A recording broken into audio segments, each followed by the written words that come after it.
Let's talk about some solar reality, shall we? So we started off with this. We now have this. Now, on paper, and for a usual Maine winter, we would have been fine with this. Most of the time in a Maine winter, normally, you end up with a snowstorm, and then some cloudy skies, and then the cloudy skies go away, and you end up with like 5 days worth of very bright sun, which is why all of us have sunshades on or blue light glasses like mine that mess with the camera. And this would have calculated out perfectly fine, except for we haven't had a normal Maine winter. What we've had is we've had dreary rain, and then 5 days worth of clouds, and then more dreary rain, and then 5 days worth of clouds. Which means this little solar panel at a 16-volt solar panel only was putting out, on average, about 10.5 to 11 volts, and it was only producing like 0.2 amps. That's not going to cut it.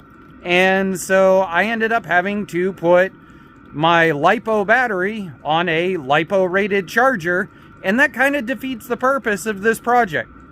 So we have this. This is sponsored by EcoWorthy. They straight outright sent it to me in order to trial and error and see how it would do. This is 160 watts, I believe. I'll double check and I'll post if I'm wrong. But it's a 24 volt setup. And that 24 volt setup is the key to this. In this horrible, grungy, I'm not going to edit this video up and make it brighter like I normally do. We have almost no light coming through on these clouds. It's actually darker out right now than the camera makes it look because the auto adjust is kicking in.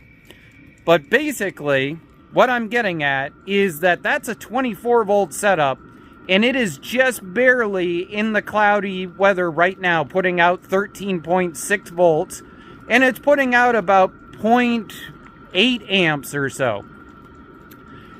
That is capable of recharging and running this consistently without having to top off the battery. It sucks that our weather has been this stupid all winter, but this was the adaptation that was necessary in order to make the system get back to being off-grid. I wanted to give you guys this real video. I don't sugarcoat stuff here on Redneck Computer Geek. I show it the way it really is. This is solar reality. This is it looks good on paper and what, they want you to think will work. This is the reality of what we had to actually switch to. Also, we've been working with another set of panels. We've got John over here doing some sledding and stuff. He thinks he's going to make it down there. Oh, he made it. Another one. And what I've started using it for is, that is my solar heater that's behind there.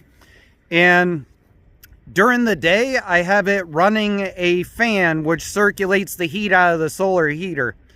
Now, interesting note here, if you want to build one of these solar heaters, I'll post a link to the video down below of when I originally built that, like 7 or 8 years ago. But even on a day like today, that solar heater is currently putting out about 65 degrees into my living room.